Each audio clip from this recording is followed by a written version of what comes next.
The man tells the boy, addressing him Roel, that her name is Alice and from now on she will be his sister. The man also tells the girl standing next to him, Alice, to greet her brother. The girl makes a curtsy, saying hello your grace. Then she notices a strange look from Roel. She clings to the man in fright. He asks Alice what happened. The man sees the girl's reaction and tells Roel that her look scares her. The man puts his hand on the girl's head and says that this is a child. My mother passed away early in life, and he was too negligent about his upbringing. The man tells Alice that it looks like her brother is very tired. It's his fault he gave him too many tasks. The girl says in response that everything is fine. She doesn't blame her father. The man tells the girl that he will take her to her room. Roel clenches his fists. He's thinking about what's obvious. He's not tired. Unfortunately for such an ordinary person, he died in an accident. And then he was reborn in the game that he once passed. He became Roel Ascart, who is known as a spoiled young man and the main villain of the game. 10 years later, he will not only be humiliated by the main character's team, but his end will be put by his sister, who, Alice, stands with a sword near Roel's corpse. Alice will kill him. Roel throws the book, shouting that the bastard sent him here to expect his own death. When Roel calms down, he takes the book, opens it and says it doesn't matter. It's useless to complain. You need to find a way to turn the game around. He looks at the book and thinks that there must be some clues why Alice wants to kill him. The book says that Roel often bullies Alice. Alice's father died protecting Roel's father. When the family collapses, Alice is given away as a bargaining chip. Roel says that the first is easy to fix, the second is discarded, and as for the third, we need to find out the reason for the decline of the family. Roel throws the book again and shouts that this stupid game could have been passed in one fell swoop. But now being on the other side, how should he know what to do next? Roel sadly says that everything is over and it remains only to wait for his death. He doesn't know what he can do as a 9-year-old child. He doesn't stand a chance. Here comes a notification about the system booting. Roel looks at the console in the air. A little later, Roel sits in the room and looks at the blue console. He is informed that the system download is complete. Welcome, he used the rebirth function.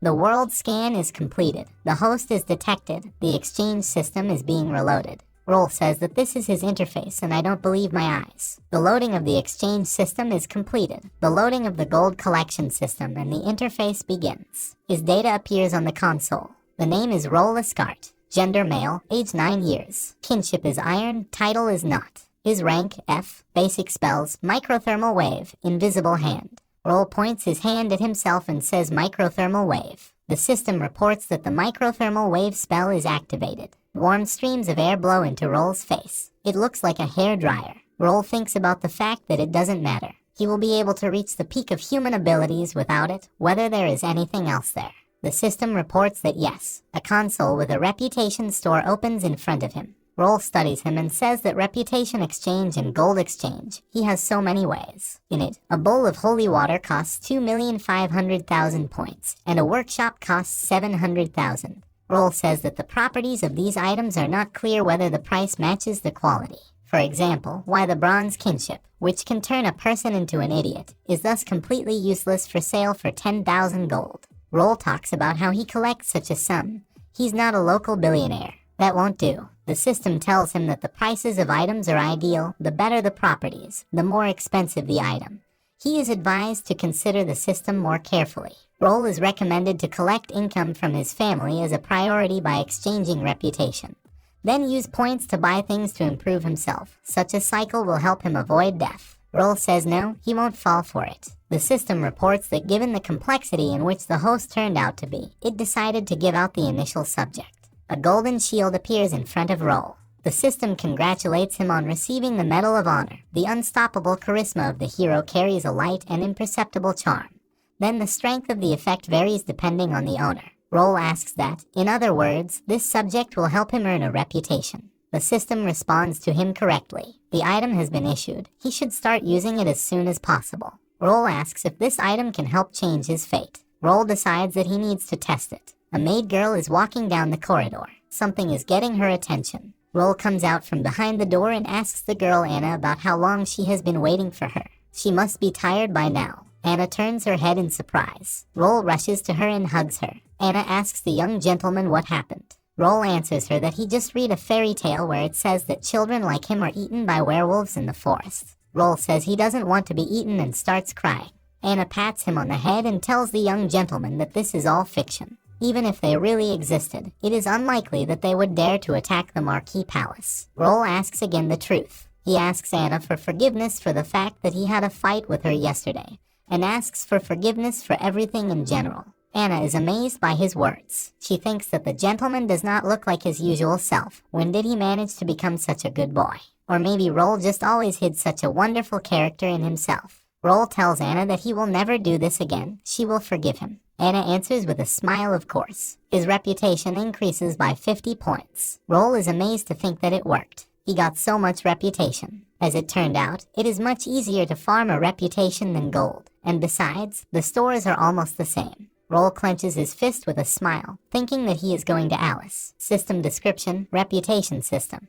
He can collect reputation from intelligent beings in a certain range and convert it into points for exchange for objects and items that will help him in the revival of his noble house. Reputation types include kinship, friendship, love, respect, and the like. Items are non-refundable. Roel and Alice are sitting at a large set table. They sit on opposite sides of it and hold their hands in their laps. Roel looks at the girl. He thinks that Alice is very wary of him. This is not surprising. After all, at the first meeting he did not leave a good impression of himself. If this continues, then he is finished. Roel tells Alice that he was uncomfortable when they first met, so he forgot to introduce himself. His name is Roel, and from now on he will be her brother. Alice answers him, "Yes, sir." Roel continues, asking her not to hesitate to tell him if she has any difficulties in the future. Alice answers him, "Yes, sir." Roel tells her that if she gets bored, she can come into his room to play with him. Alice answers him, "Yes, sir." Roel smiles. Alice looks away in embarrassment. Anna comes up to her and tells Mrs. Alice that here are her cutlery. Roel ruefully clutches his head with his hands, not understanding how he can gain the trust of a 7-year-old child. Then the fork falls on the table with a clink. Anna asks Alice about what's wrong with her. She sits and looks at her shaking hands. Alice replies that she is fine and please don't pay attention to her. But it interests Roel. Anna asks Alice if she is sure. She replies with a smile that she just couldn't hold this fork. Roel understands that Alice is afraid of sharp objects. He recalls that Alice had a silver affinity, which is considered one of the rarest in the theocracy of Messet. It would seem that her childhood should have been luxurious, however, after the awakening of the first kinship. Alice received the ability to super regenerate, which led to a lot of troubles. Any wound of Alice heals almost instantly without a scar, so she became the object of bullying by other noble children. Since then, Alice is afraid of any sharp objects. Roel understands that this is his chance, but since they just met, his help should not go beyond what is allowed. Alice presses one hand to the other and thinks that he must not find out about this, otherwise she will end up in hell again. Roel puts his hands on the table and tells Anna that Alice is only 7 years old and it is inconvenient for her to use cutlery, so let her move his place closer to Alice. Alice addresses Roel as his lordship. He sits down next to her, takes a knife and tells Alice that he will cut this steak for her himself. Anna asks the young gentleman to leave these matters to them. Roel replies that this is not necessary. Alice is his younger sister and from now on he will take care of her himself. Roel takes a knife and fork with a smile and prepares to cut the meat, thinking that it's all for the glasses. He pins a piece of meat on a fork and tells Alice to open her mouth. She confusedly says okay. Roel himself opens his mouth and says ah. Alice repeats his actions. She swallows the meat that Roel has strung on a fork. He asks her how she likes it. A tear rolls down Alice's cheek. Roel shouts in shock why Alice burst into tears. Is it really tasteless? He shouts to the servants to change the dish right away. Alice answers no. She wipes away her tears, smiling. Roel's reputation increases by 1,000. Alice says it's amazing and thank you, brother. Roel looks at her in amazement. He happily clenches his fist, thinking that they gave as much as 1,000 reputation points for this. Yes, this is a gold mine. He demands Anna to bring him here his precious chocolate and milk candies that his father gave him, and also, in general, he asks to carry all the goodies on the table. Anna replies with a smile, yes, young master. Alice is sitting and eating chocolate. There are other sweets in front of her. For each bite, Roel's reputation increases by several hundred. He brings the girl a bottle with a purple bow and asks her to try this drink. It is very tasty. Anna, watching this, thinks that the young gentleman is so unusual today. Maybe he fell in love with baby Alice. Roel is sitting next to Alice and talking to her smiles, and she smiles back at him. Alice laughs, closing her eyes and embarrassedly puts her finger to her mouth. Anna thinks that Mrs. Alice is really beautiful. Attachment between children and all that. It's so cute. Anna happily closes her eyes. Roel falls on the bed, closing his eyes, and says that he has not had so much fun for a long time. He will be able to increase his reputation, and it will be much easier for him in the future. Roel says that besides Alice is such a cutie, maybe he will take her as his wife. His points are just enough to try out the exchange store. Roel studies the store, saying that there is solid garbage there, and why does he need an umbrella that screams during the rain? Here he finds something amazing. It's an army of skeleton pallbearers, summoned creatures of the gravediggers of the cult of the commandment, born for death. They bring joy to the living. They cost 25-0. Roel stands in the middle of the Ascart training field. He looks at the targets ahead and thinks that everyone has finally left. Now he will succeed. He tells the system that he wants to buy an army of skeleton pallbearers at the Reputation Points exchange store. The system responds to it accepted. She asks Roel if he is sure that he wants to spend 25-0 reputation points to buy an army of pallbearers. Roel answers yes. The system informs him that he has acquired an army of skeletons pallbearers, and it is necessary to choose the place of their appearance. Roel answers here. He says release, and a blue ball of energy lights up in his hand. Then a huge vortex of blue energy appears in front of him. Roel says that this power is just something. Energy mixed with smoke swirls in front of him. When it dissipates, skeletons are kneeling in front of Roel. Roel says it's really an army of skeletons, and he got as many as 6 pieces for just 25-0 reputation points. He folds his arms on his chest with a smile and says that it's too early to be happy. He still has no idea how strong these skeletons are. They need to be tested in battle. He points at the target and tells the skeletons to attack the target. Skeletons' eyes light up with red fire. The skeletons approach the large coffin and stand on either side of it, starting to lift it. Roel doesn't understand what's going on. Is the coffin a skeleton weapon? And why it seems to him that he has already seen it somewhere. Skeletons lift the coffin on their shoulders and walk. Loud music immediately starts playing. Roel doesn't understand what's going on. A little later, he lies on the grass and looks up at the sky, chewing a blade of grass. He understood what it meant to be born to die.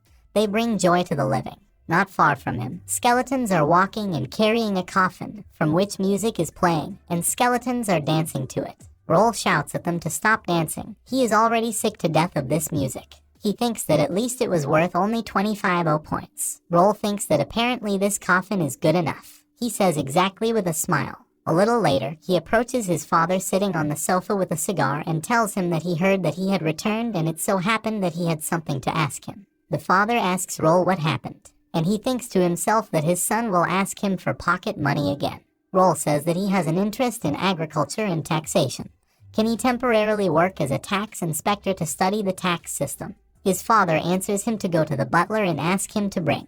Then the father realizes what Roel said to him, and he is surprised to extinguish his cigar, asking again about what his son just said. The father is shocked and asks Roel if he is serious. He is amazed to think that this child, who only knows how to eat, drink, and have fun, wanted to study. It is not easy to work with peasants. They are so cunning that every year they come up with all possible excuses, just not to pay taxes. Let Roel experience for himself what it's like. Their family's money is not easy to get. He shouts to prepare the documents now. A little later, the peasants are walking, carrying heavy loads and driving carts. One man tells his son that George himself is riding ahead of them. They should not lag behind him. He answers his father with a smile, yes. An elderly man looks up and says that today we need to catch up. People approach the mill, standing in the middle of the hill. Someone shouts it's opened. Roel is sitting with a cup, and someone is shouting to Mr. Roel to collect taxes from him first. Immediately someone shouts no from him. Roel says with a smile that this time there are a lot more people than last time he was lucky. There are skeletons in the mill. The man squeezes the bag and says thank you to the gentleman for returning 20% of their grain. He is so generous. Roel replies that the harvest is plentiful this year, and do not forget about preparing for winter. The man replies yes sir. Roel thinks with a smile that the return of 20% of the tax really works, so he can quickly return the lost points. How convenient it is to be from the House of Wizards. He will simply hide the skeletons in the vault and tell his father that it is a family heirloom.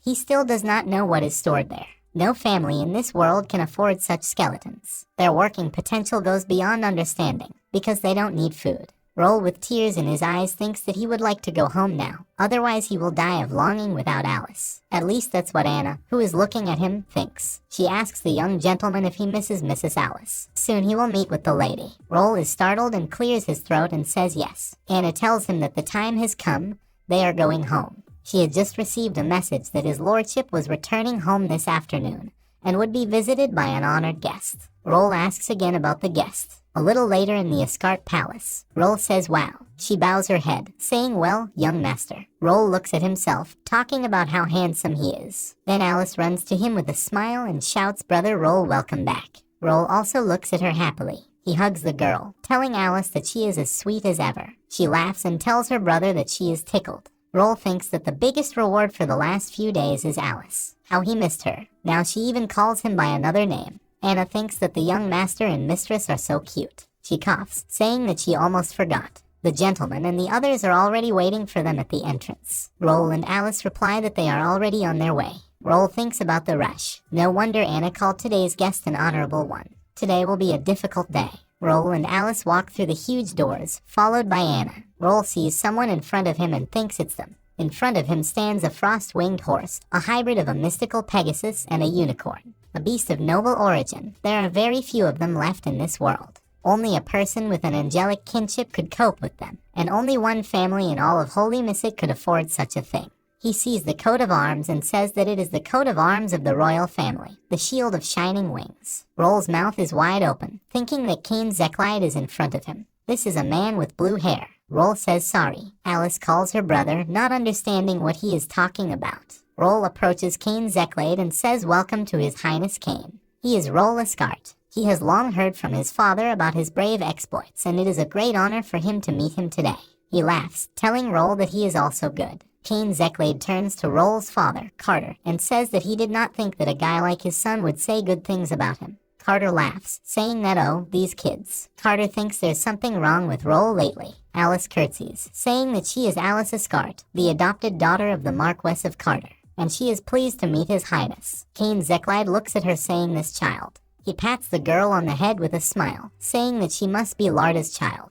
Alice asks him with a smile that he knew her father. Cain answers her, of course, he was raised by him. Cain tells Carter that he is leaving Alice on him. The latter asks him not to worry, saying that he will not let Larda down. Here Cain shouts to Nora to come here faster and meet her new friends. In response, he is shouted, yes, father. Roel thinks that it's her after all. No wonder he took off his medal. The blonde girl is walking towards them. She smiles, saying that she is Nora Zekleid, and she is pleased to meet everyone. Roel smiles, thinking that he is not entirely pleased. Alice speaks admiringly about how beautiful the girl is. Later in the Ascart family's living room, Roel is sitting on one side of the sofa, and Nora is on the other. There is a teapot with cups on the table in front of them. Roel asks Her Highness Nora if she likes red tea. She replies that yes, it's very tasty, thank you. She asks him with a smile if she can call him Roel. He replies, of course, it's an honor for him. Nora asks Roel if she can become his friend. He answers, of course. Nora asks if it would be too harsh. Roel replies with a smile, no, it's his wish too. Nora takes a sip from her cup. Nora asks him what he thinks of her. Roel replies that her beauty is like the morning light. Her kindness and mercy to him is something he will always remember, and believes that only a person like her can rule their country. Nora says okay, that's enough. She wants to show him something very interesting. Roel replies okay. Nora shows him a red stone, asking him how he thinks this pendant is beautiful. Roel replies that he thinks he's great. Nora says she loves this pendant because when light hits it, it refracts as many as 16 red rays, and it has a special effect. Whether Roel wants to know. He replies that he will be pleased to learn about it from her. Nora replies that it works as a lie detector. There is a pause. Roel thinks shit. Nora Zekleid is one of the 4 heroines of the game. He imagines her as an adult girl. This seemingly almost perfect girl is not at all what it seems at first glance. To the outside world, she is intelligent and majestic, but inside she is a sadist. In the future, she will be called a bloodthirsty angel. Nora tells Roel that he surprised her very much. Roel replies to Her Highness that there may have been some misunderstanding between them, and he thinks to himself that why he has not met this pendant before. Nora says that, to be honest, she is already confident in her beauty. Why is Roel so wary of her? Unless, Nora leans very close to him, asking if maybe Roel knows her true nature. Roel thinks that he knows everything about her, but what should he answer, confess or deny?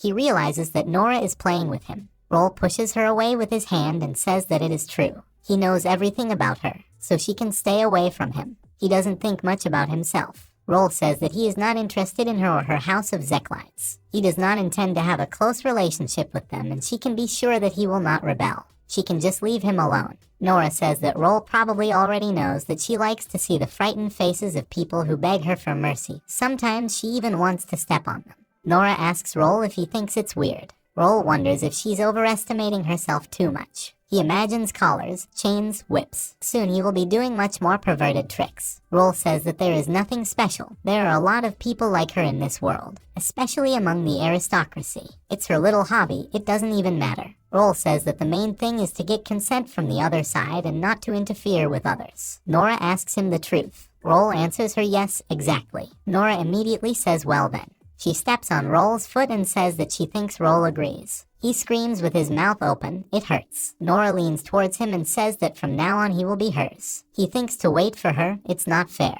Roel asks if she doesn't have other favorites among the nobles. Why it has to be him. Alice walks in the door and apologizes to Her Highness for keeping them waiting. Nora is already sitting at the other end of the sofa from Roel with a cup of tea in her hands and says that it's okay. Let her rather sit down to have tea with them. Roel sits and whistles a cheerful tune. Alice responds well. She sits down on the sofa next to Nora and asks her about what she would like to know about what they talked about with her stepbrother. Nora replies with a smile that they were talking about. Roel takes a sip of tea and thinks that it was close. It would be impossible to negotiate with Nora. Fortunately, Alice returned just in time. Nora asks Alice with a smile what she is interested in. Roel spits out the tea. From the balcony, Kane and Carter are watching them. Kane says ah, and Carter asks him what's wrong. Nora tells Alice with a smile that this means they have common interests. Kane stares sternly at his daughter laughing while sitting on the couch. Carter asks Kane what's going on. He says nothing. Carter thinks about making Princess Nora, who is not close to anyone, communicate so joyfully. Is it really his son? Nora takes Roel's hand and invites him to play together more often. He answers her okay. This upsets Alice, who is sitting between them. Then Alice and Roel sit next to each other at dinner, and their father sits at the head of the table. Roel thinks that the guests have finally left. In the game, Nora put a lot of effort into killing Roel. He only wanted to establish relations with the royal family. He did not think that she would stick to him. No matter, now is not the time to get upset. He cuts the meat on his plate, thinking that he will just use the reputation system and live carefree. He looks at Alice and sees that his reputation is at 0. He opens his mouth in shock, thinking about where to do his reputation. He looks at his father, who thinks that Nora, who does not let anyone near her, has made friends with his son.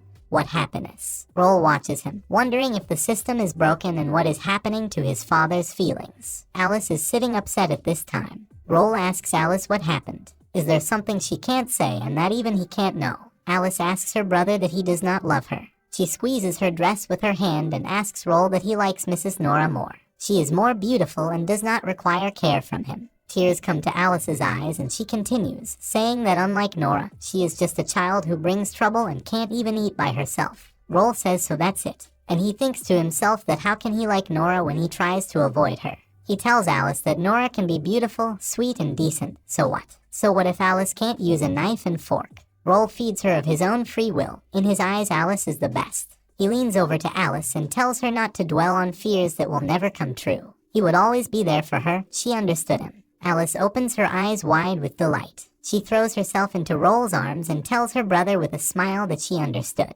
He tells her okay, they should go and eat together soon. Anna, watching them, tells him correctly, sir, it is not necessary to leave Mrs. Alice alone. Roel looks at the maid and thinks that for her it's like a series about love. He understands that this world is real for him now. He is surrounded by real people and emotions. Roel thinks that despite the fact that all this was an attempt to regain his reputation, he doesn't even know if he was saying it from the heart or if it was just a pretense. There is no love that would arise for no reason, as well as hatred. Everything can be changed with actions. In his bedroom, Roel lies on the bed and thinks that despite the fact that he never got rid of Nora, their meeting with her did not go the way in the original game.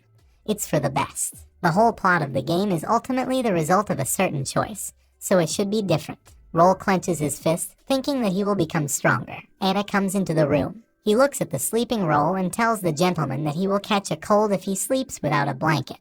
Anna with a smile covers the sleeping Roel with a blanket. She strokes Roel's head with one hand. Anna smiles admiringly, and he says he's going to stay with Roel a little longer. Morning comes. The castle of the Roel family is illuminated by the bright sun. Roel flips through the book, talking about what can't be. He reads about the fact that the level of kinship determined the transcendental abilities of its owner. There were 4 of them in total: gold, silver, bronze, and iron. Mana is the source of all transcendental abilities in the world. The strength of the abilities determines the rank, and the better the kinship, the stronger the abilities. Roel says that who would have thought that the only son from a famous family of magicians would be so useless. All its characteristics are at a minimum. He ruefully puts his head on the book, saying that there is not a single way to improve everything. Will he really have to turn to the system to purchase boosters? The system reminds him that his physical fitness is not enough, so he has difficulties in using boosters. Roel asks about what he should do then. Exercise until exhaustion. The system reports that Roel needs to develop a basic body. He can buy potions with low debuffs. Roel asks about that, so what? He does not have enough money to buy such a thing.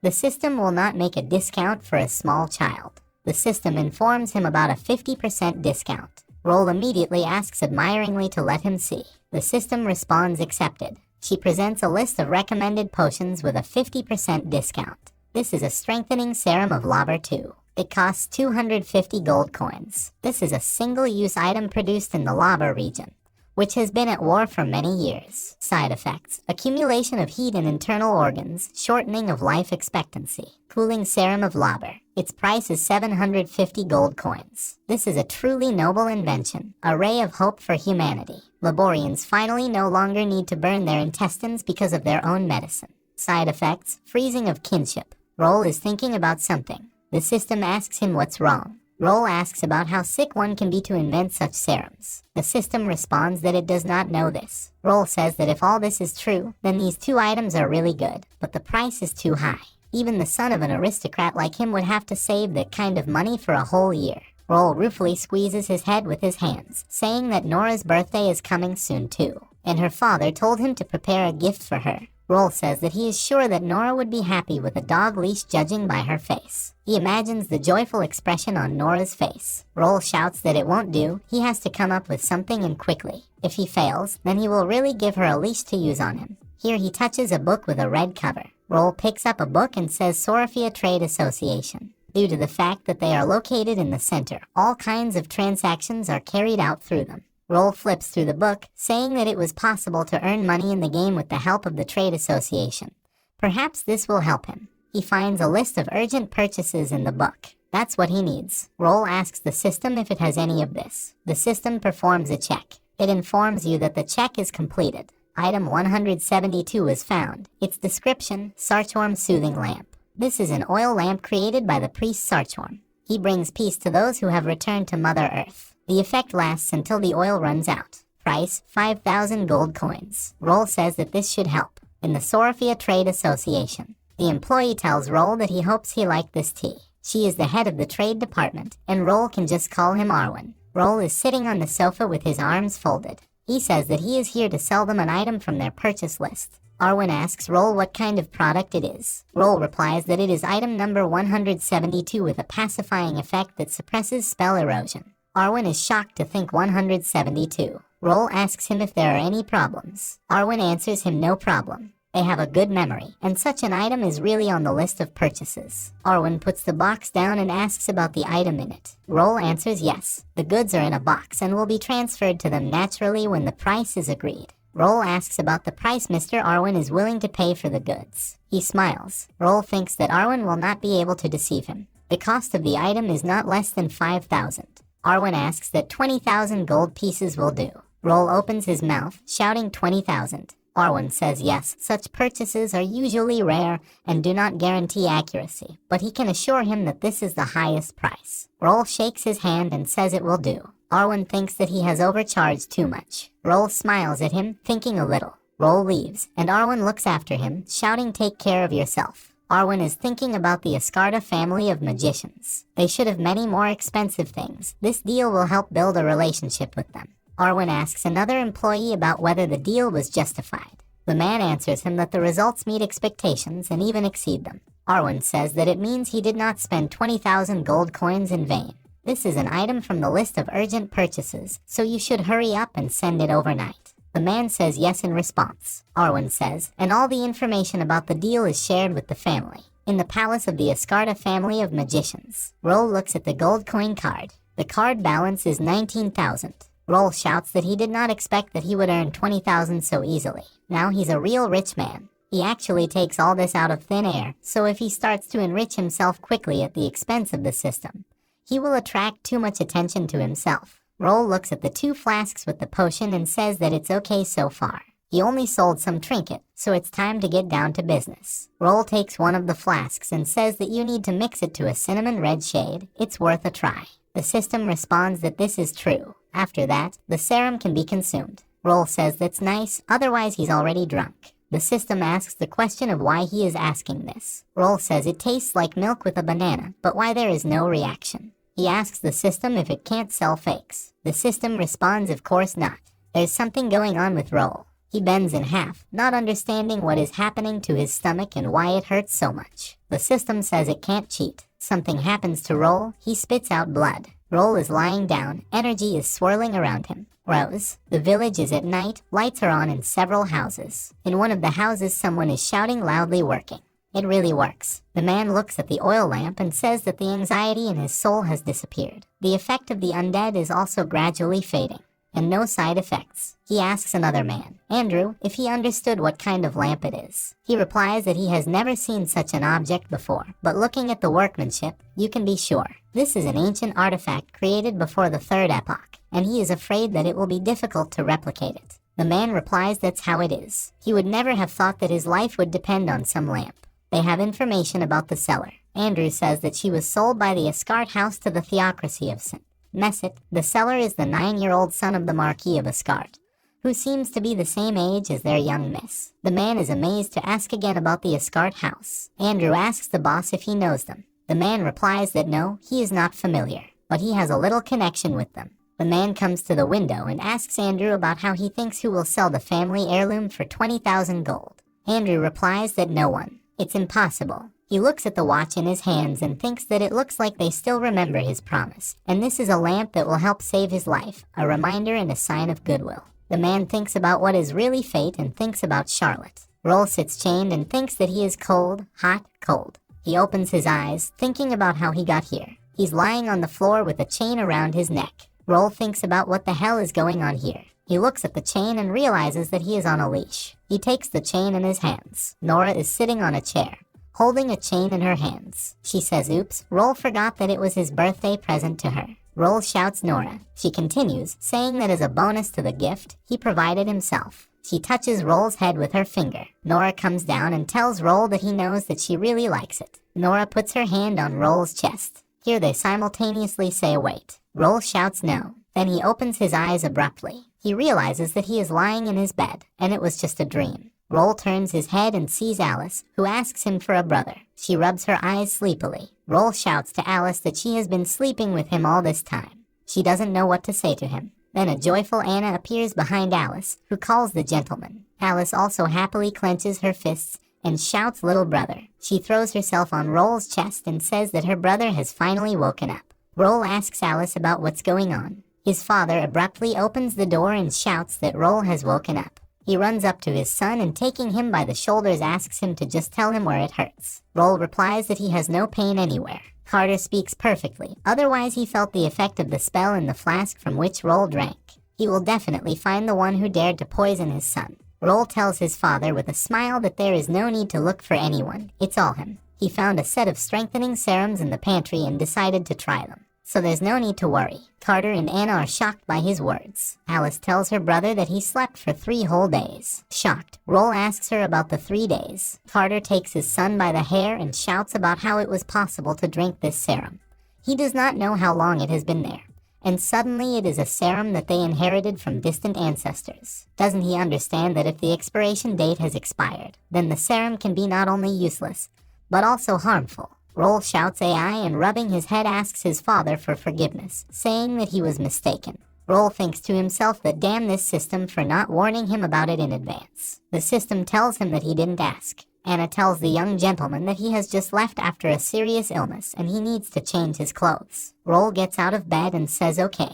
He looks at his hands and thinks that he has just set off. It feels like something has changed in him. A little later on the training field, Roel stands with a sword in his hand and says that it is worth seeing what results it has led him to. Roel holds his sword out in front of him and destroys the target with one blow. Roel thinks that if the initial level corresponds to 6, then he can raise his rank to E. The sensations are completely different.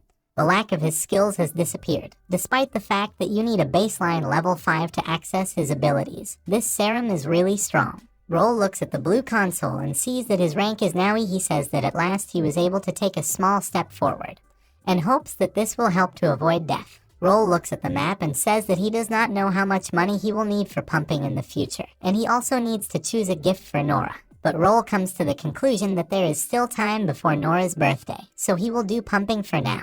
This is all in order to avoid the death he has prepared for him. 2 months later, Nora's birthday. Winter has come. There's a blizzard outside. It is snowing in the courtyard of the royal estate. A horse-drawn carriage stops. Roel comes out and looking around, says what a luxury. He asks Alice how she is. She calls her brother. Alice says she's fine, she just doesn't like this birthday. Roel says he does too. Well, it's okay if she's next to him, then everything will be fine. There are a lot of people in the banquet hall. They stand, talk, drink. Roel stands and thinks about what is so boring. Even though it's Nora's birthday, it's so clear that this is just a big social reception, and that the purpose of these people is to establish relations between various nobles. Roel talks about how sorry he is for Nora, because she was born into the royal family and she has to go through this every year. At this time, Nora appears like a shadow to the side of him. She sneaks up to Roel and asks him a question in his ear about the fact that he feels sympathy for him. Roel shouts as he did not expect her to appear.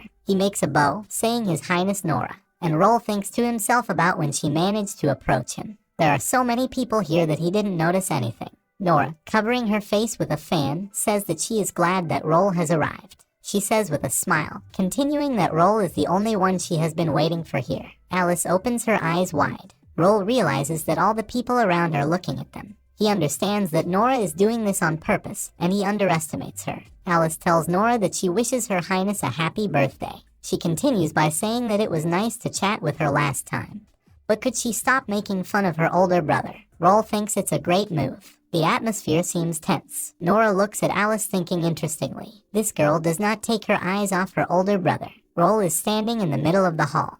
All the attention of people is focused on him. He looks at the beginning of the feud between Alice and Nora. He wonders if he should stop it. Roel thinks that Alice is so angry when Nora communicates with him. Is she really? Then Roel comes to the conclusion that Alice doesn't like Nora either. They're just like a real brother and sister. Roel looks towards the drinks table where his father and Nora's father are standing. He thinks about how their parents don't care about them. They just watch everything from the sidelines. Nora interrupts the silence, saying that she only says what she thinks and does not try to offend anyone. Alice answers her, so that's it. So she and her brother had not been waiting for an invitation from her for several months in vain. She thanks Nora for her kindness. Nora has been thinking about the words for several months. This is true. Now it is clear to her what Alice feels for Roel. She mentally asks Alice a question that she is jealous of her older brother. It's interesting for her. Nora says to Alice, I'm sorry, she's been busy studying for the last few months. She continues by saying thank you to them for being able to attend her birthday party, and she hopes they will have a great time here. Alice curtsies, saying thank you to His Highness. Nora thinks that this is not the end. She will not give Roel to Alice. The same one thinks that it's finally over. He tells his sister to go get something to eat. Alice replies to her brother that she is not hungry. She'd better go get some fresh air. Roel tells her okay, just don't let her go far. Alice answers him don't worry. She walks alone along the banquet corridor and thinks that she has nothing to do here. Her father still said that the main task of establishing connections is assigned to Roel. After all, Nora is a princess and it will be beneficial for her brother to make friends with her. Alice thinks that she may have stumbled now, but this should not affect Roel. Then someone behind her shouts at her to stop. These are 3 guys. One of them is a blonde, says Alice has not seen her for a long time. He asks her about the fact that she doesn't remember him, and he missed her so much. In the ballroom, Roel is standing and eating sweets, thinking that Alice has been missing for a long time, because she could not get lost. He wonders why they haven't seen any of the children from Elric's family, who, according to their father, have a grudge against them. Here he eats the food from his plate. Some thought dawns on him, and he thinks damn. The man leans over to Nora and says happy birthday, His Highness. Nora thanks him with a smile. Roel runs through the hall, saying that if they are not here, then they can only be next to her. He needs to hurry. Nora notices him and his behavior attracts her attention. The guy presses Alice against the wall and puts one hand over her head, saying that it's been so long since their last meeting. He wants to play with her. The other guys behind him are laughing. The guy leans over to the girl and says that it's him, his best friend Braun. You shouldn't refuse his offer, otherwise he will get angry. Alice asks him what he wants. Braun replies that he just wants to talk to her about an old friendship.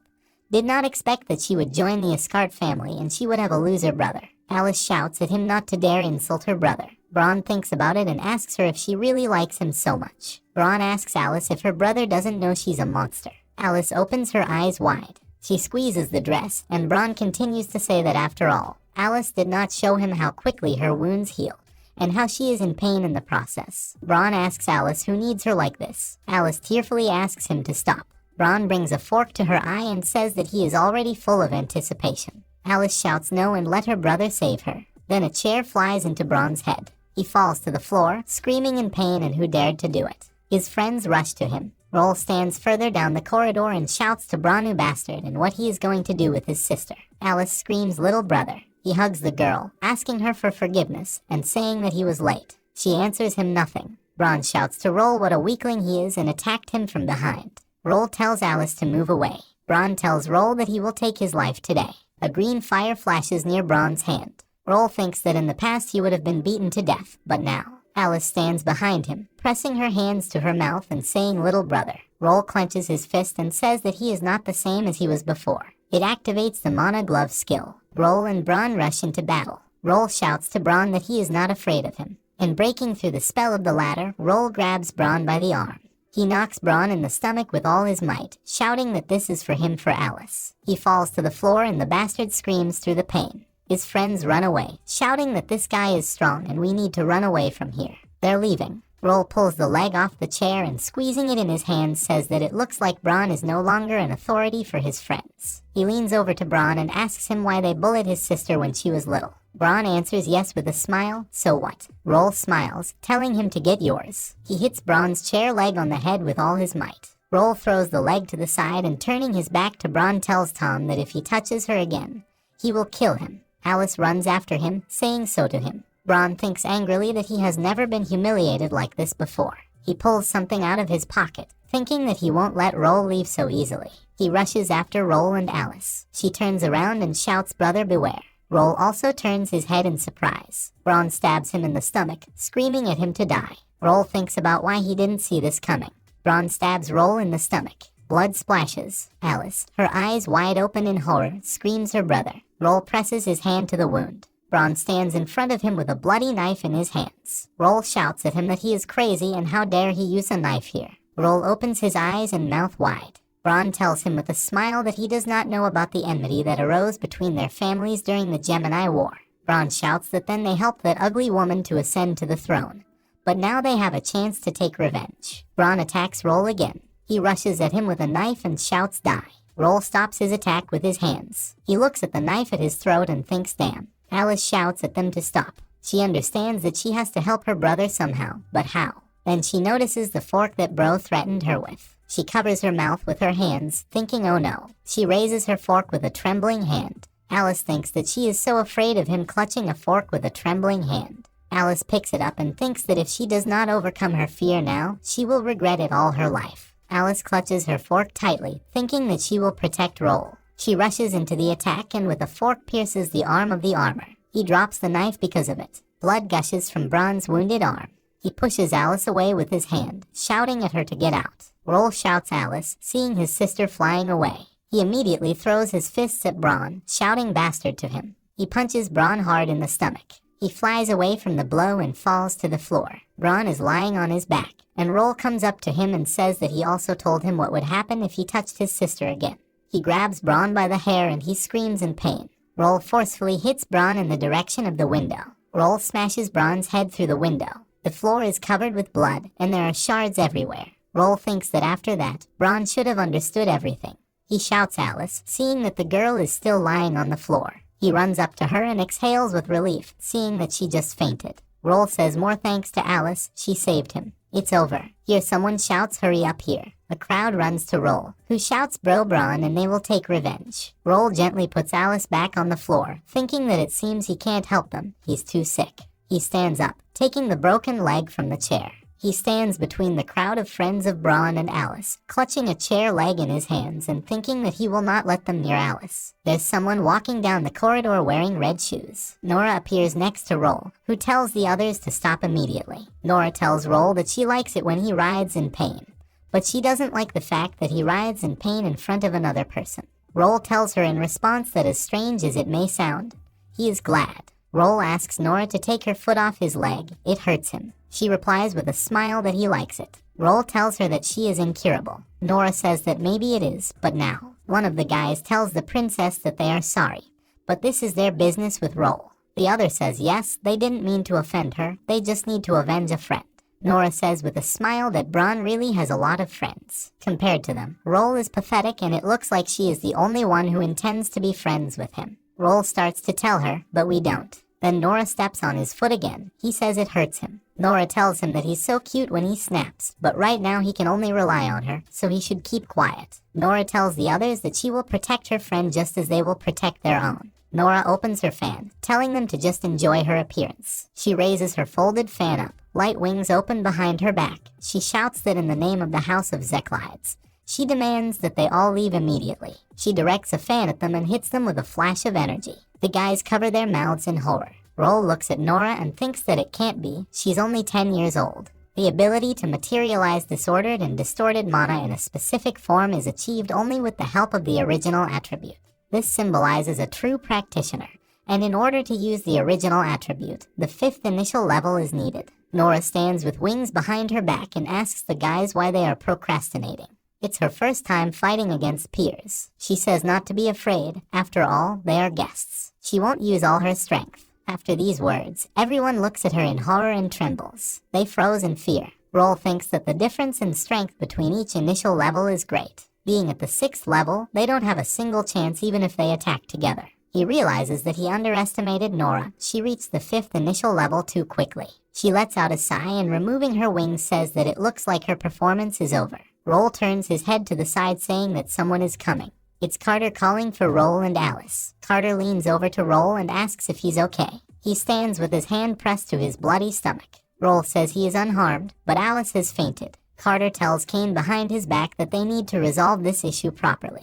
He says who dared. He sees Braun lying in splinters and blood, Alice lying unconscious on the floor in Roel's bloody stomach. Kane shouts, "Speak up." The crowd starts talking about how it's all Roel, and they have nothing to do with it at all. Then someone puts a hand on Kane's shoulder.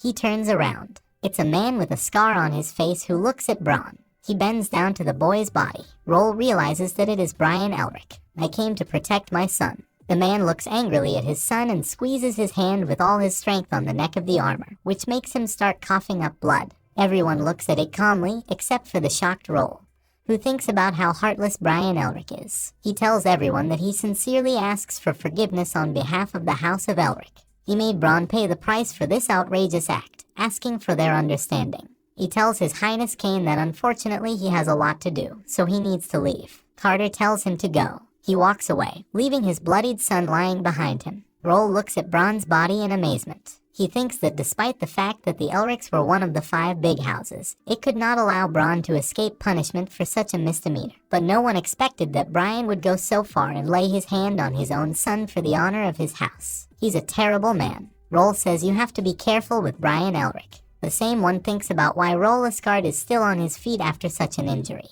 The day is coming. Roel is lying on the sofa with a smile thinking that it's been a long time since he relaxed like that.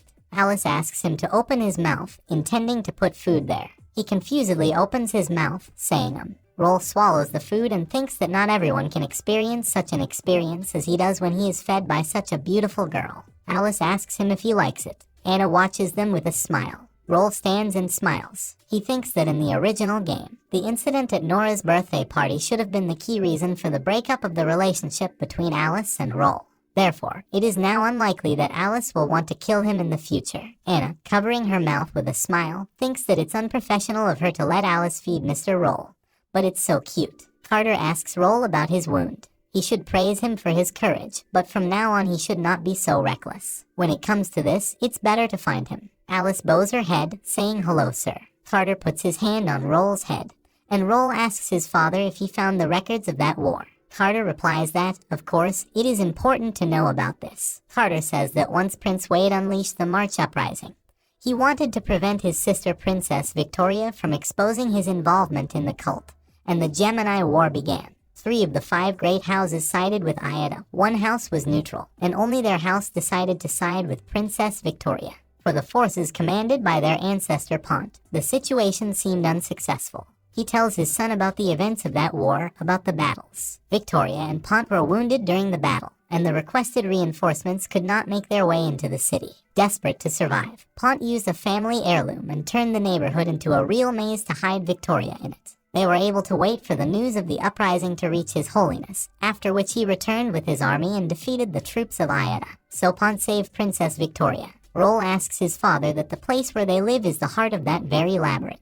Carter tells him right, this palace was built 3 generations before them by his grandfather Pont, so it is the property of their family. Roel asks if this relic is still here. Carter replies that unfortunately not. That relic was a stone that was turned into powder due to overloads of magical power. Only fragments of this stone have survived to their days. Alice says it seems better not to mention it. Carter replies that nothing can be done. Pont refused Princess Victoria several times because he was already married, so this is not the first time that someone from their family refuses the princess's proposal. Roel thinks about how his father knows. He does not regret his choice. Roel thinks that these records say that the Elric family was the most influential at that time. But this information is not enough. He should know. Roel says he will take a walk for a while. His father shouts to him that isn't he supposed to recover yet. He closes the door and replies that it is already easier for him and see you later. Alice touches Carter's sleeve, calling for her father. He asks Alice what it is. Alice says that since Roel has left, there is something she would like to talk to him about in private. Carter tells Alice that she is his daughter now, so she should not be shy and always tell him if something is wrong. Alice, embarrassed, says she wants to. She wants a brother. Carter is amazed to tell Alice about what she just said. Alice repeats the words "I want" again. Carter is amazed to say that it can't be them. Alice says that she wants to protect brother Roel. Carter sighs with relief, talking about Alice saying everything at once next time. Alice squeezes the dress and says that her brother suffered from the House of Elric because of her. There was nothing she could do that night, but he wanted to protect his older brother, and that's why she has to become stronger. Carter puts his hand on her shoulder and says that it's not her fault. Besides, that's when she protected him. Carter tells Alice that although she is afraid of sharp objects, but she dared to use a fork. If not for this, Roel might have already been dead. Alice, lowering her head, says but. Carter interrupts her, telling Alice that the path of practice is not as smooth as many people think. It is full of dangers and horrors. He asks Alice if she is sure that she wants to go down this path for the sake of another person. Alice answers him that there is nothing more terrible than the loss of her brother. She clenches her fist and asks her father to teach her magic. Carter replies to Alice that it was stupid to ask her about such a thing. She will become strong. He promises her that. Arwen walks into the room and is greeted by someone. He turns his head and sees Roel sitting on the couch. Arwen says, "What kind of guests? Is it really young Mr. Roel?" He replies that he has heard that he has been promoted to the position of manager of the Theocracy Chamber of Commerce. Arwen answers with a smile, everything is so without his help. He would not have achieved such success. Speaking of which, he had also heard good news about Roel. He did a heroic deed at the birthday of Princess Nora. He even wanted to come to Roel to congratulate him, but he beat him to it. Roel replies that it's not about that right now. He came to ask him for information about the House of Elric. Arwen says House Elric. Roel, seeing his reaction, asks what is wrong. The information is confidential and not subject to disclosure. Arwen replies that of course not. He is an honored guest, and he is ready to make an exception. But given the information they have at the moment, we can conclude that this family is a bit unusual. Roel asks Arwen what it means. Arwen replies that as Roel knows, Sorofia is a merchant organization, so they are very scrupulous about such things as information. However, despite the fact that they invest a lot of money in data mining, they failed to get reliable information about the Elric house. Roel asks again about failed. Arwen answers correctly. As a result of the Battle of the Twins, the House of Elric was exiled to guard the border that ran between the 3 countries, namely the Austin Empire, the Night Kingdom of Pender, and the Theocracy. This place was very dangerous, and according to the royal family's plan, it was supposed to weaken them. Roel continues his words, saying that everything turned out differently. During these decades in exile, the House of Elric rose from its knees and re-entered the top 5 of the strongest houses. They even managed to take a leading position. becoming stronger than the House of Ascarts. Arwen says that this means that they had a huge amount of money for such a rise, but he could not find out where they got it from during all this time. Count Elric did nothing remarkable. He only increased the number of practitioners and kept a low profile. Despite all this, it cannot be denied that their power has increased. Roel says it's really very strange that such information has escaped their eyes. Arwen tells young Master Roel that perhaps the words that will be spoken now will be superfluous for him. But in any case, he needs to be careful with the Elric. They can be very dangerous. Roel opens the door and says he's back. Someone says welcome back to him. Roel turns his head in surprise. This is Nora, who is sitting on the couch. Roel asks Nora what she's doing here. Nora says with a smile that she was just worried about his wound, but it seems he is quite healthy. Roel sits down on the sofa to Nora and she says that if his servants don't bother them, they are busy with household chores. Roel says he'll be damned if he believes it. He asks Nora about where Alice is, didn't come to keep her company. Nora asks Roel with a smile if he is not happy to be alone with him. He doesn't know what to answer. After a little thought, Roel says that Nora is the one and only princess of his theocracy, and it is an honor for him that she came to visit him. However, Nora steps on his foot again. Roel shouts to Nora if she could take her foot off and not do it anymore. Nora tells him with a smile that she can't. It's more comfortable for her. She hands Roel the box and tells him that she almost forgot. She came here to give him a gift. Roel opens it by saying this: the Holy Blade of the 12 Wings. Roel asks that this holy relic is a gift for him. Nora says that of course she can't hand it to him directly. To begin with, Roel must be ordained a saint. In addition, his qualifications and age do not meet the requirements, but he showed himself worthily at her birthday. Therefore, this blade is not given to him for a while, but to the House of Ascarts. Nora holds out her hand and asks Roel to give her his. He holds out his hand to her, not understanding what she wants. Nora takes and bites his finger. Roel screams about what she's doing. Nora forcefully clenches her teeth on Roel's finger, biting it until it bleeds. Roel winces in pain. Nora says that this is a necessary ceremony. Nora cuts her finger with a knife and asks for forgiveness, saying that this is a necessary ceremony. Roel shouts to her that it was impossible to use the prepared knife right away. Nora holds out her bloody finger and asks Roel to give her his. He fulfills her request, saying that it doesn't seem to end well. They put their wounded fingers to each other. Blood drips onto the blade of the Holy Blade of the 12 Wings. Roel looks startled in front of him. Smoke starts coming from the blade. Roel falls to his knees, and Nora, sitting on the sofa, calls him. She asks him if he's okay. He replies that he's fine, but it feels like. He wearily puts his hand to his head. Meanwhile, somewhere in the room, a red stone is shining brightly on a pillow. Nora brings Roel a glass of water and asks if he is feeling better. He puts his hand to his head and says he's fine. Roel asks Nora about what just happened and accepts a glass from her hands. Nora replies that it was a blade initiation ritual. Roel drinks the water and asks about it again. Nora replies that the angel's bloodline is needed to use the 12 Wings. By mixing their blood, the blade recognized him as its master. Nora continues, saying that their blood has also created a special ability that others cannot use. It usually takes a whole month. Nora takes the blade in her hands. She puts the blade to Roel's chest, saying that he is his now. Nora asks Roel to try using the blade. He takes the blade in his hands and thinks that it is a weapon of the divine class. Roel thinks with a smile that he has hit a huge jackpot.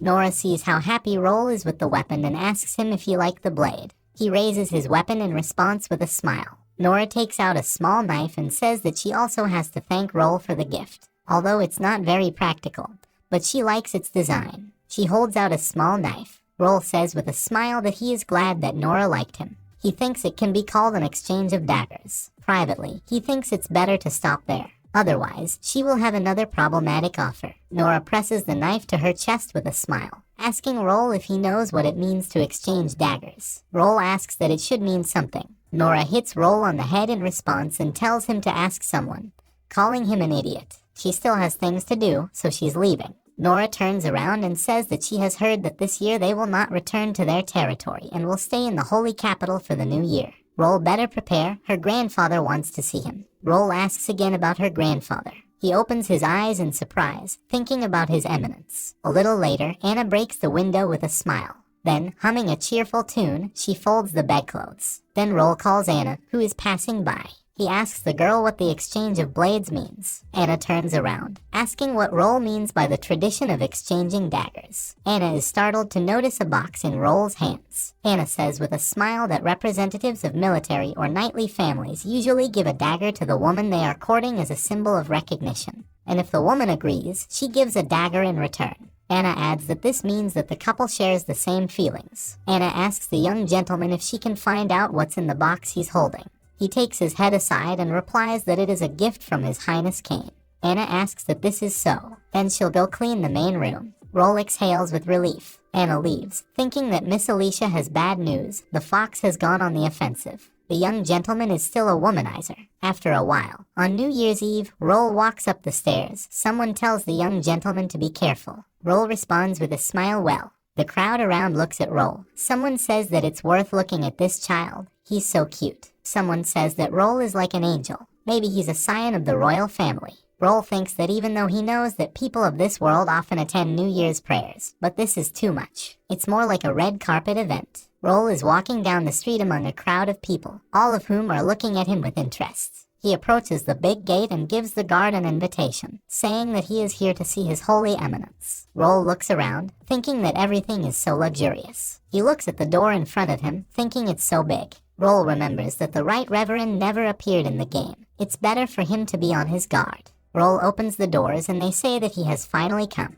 Roel kneels down in front of the throne on which His Eminence is sitting. Roel gives his first and last name, saying that he has arrived for an audience. It's an honor for him to meet him. His Eminence tells Roel to come closer. He stands up, pressing his hand to his heart and says yes. Roel climbs the steps to the throne, thinking that it is because of the compassion inherent in the origin of His Eminence.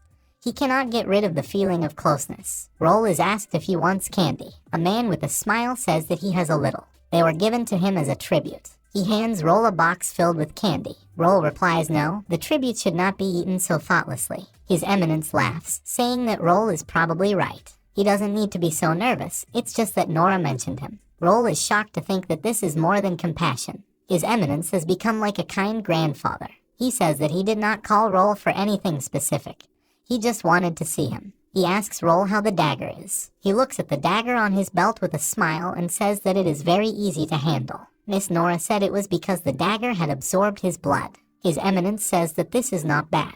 Winged daggers can unlock new abilities. Roel's dagger is full of holy energy, so it will be fully ready within a couple of days. The man stretches out his hand to the dagger and says that such a high degree of compatibility. The blade has already spawned 2 abilities. The man is in shock. Roel is amazed to think about 2 abilities. His Eminence puts his hand to his cheek with a smile, saying to his little friend with high compatibility, it looks like the 2 of them are destined to be together. Roel thinks about the high compatibility with this sadistic angel. This is nonsense. Don't talk nonsense. The man puts his hand on Roel's head, saying that he knows what happened at Nora's birthday party. Roel did well. Only a few heirs from noble families have such a just heart. These few decades have really spoiled people's hearts. His Eminence tells Roel that the Ascart family has a worthy legacy, but the years have taken a lot away from them. He hopes that Roel will be able to regain the former glory of his family. The man suggests that Roel talk about it next time, and invites him to go to Vespers with him. Roel asks again about heritage and fame.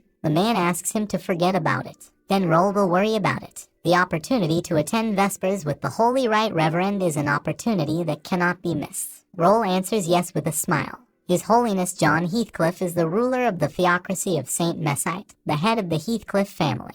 He is the great leader of the Church of the Goddess, the messenger of God, the first apostle, the hero of the sacred warriors, the exterminator of deviants. He had many titles and was adored by the people. The crowd stands and looks at the man who came out on the balcony shouting, "This is the Right Reverend, the Right Reverend." Roel stands next to John Heathcliff on the balcony and thinks with a smile that being the guest of honor, we can say this is the highest award. Some time later, the day comes, and John Heathcliff and Roel are still standing with their hands raised. There is already snow on them. Roel thinks about what kind of torture this is. A little later, he lies wearily on the bed completely exhausted. Roel says it's finally over. He's so tired. He thinks that at least he got a lot of useful information. But that conversation he should not let Nora find out about him. A maid comes to him and tells the young master that she has a message from his father. He is lying on the bed with his hands behind his head when he sees the girl and asks if he has seen her before and where Anna Highness. The girl replies with a smile that this year His Highness Kane invited great families to the New Year's hunt. Her father and Mistress Alicia went with the others. They will be back by tomorrow evening. In shock, Roel asks again about tomorrow, saying that his father and Alice left him alone to go and have fun. Roel lies down and says that okay, he's too tired, he'll go to bed. The girl can leave, and let him not be there unless something important happens. She bows her head with a smile and says yes. Roel looks at the blue console. He thinks about how empty it is here. If he had known, he wouldn't have come back here. The console says Fierce First Battle. In the dark room under the shadow of the ice blade, he defended his sense of justice with his own hands. 30% discount on all special event items. Freed wings. He freed the silver bird from the cage. Now it has spread its wings to fly without stopping. 40% discount on all special event items. Roel reads all this, thinking that this event has been active for quite some time. Roel had seen him several times already. With the compensation from Eric's family, he has a lot of money, so he can fork out a little. Roel thinks that this ability, it seems it can be useful, but it has a damn low trigger rate. Roel sits up on the bed in his thoughts. He opens the disaster of bloodshed on the console. It is considered a failure of the Magical Eye Research Society. At a certain distance, those who have the intention to kill in relation to the owner, the name will be displayed in red. But we must remember that it is not worth shouting, and immediately leave the very place. Its price is 42 gold coins. Roel clicks on the buy icon. Immediately, Roel promptly lies back on the bed, covering himself with a blanket. He lays his head on the pillow and pretends to be asleep and has a 10th dream. The doors to his room open. This is the maid who came to him earlier. She sees that Roel is asleep. Then, the girl smiles and says that it's time to get started.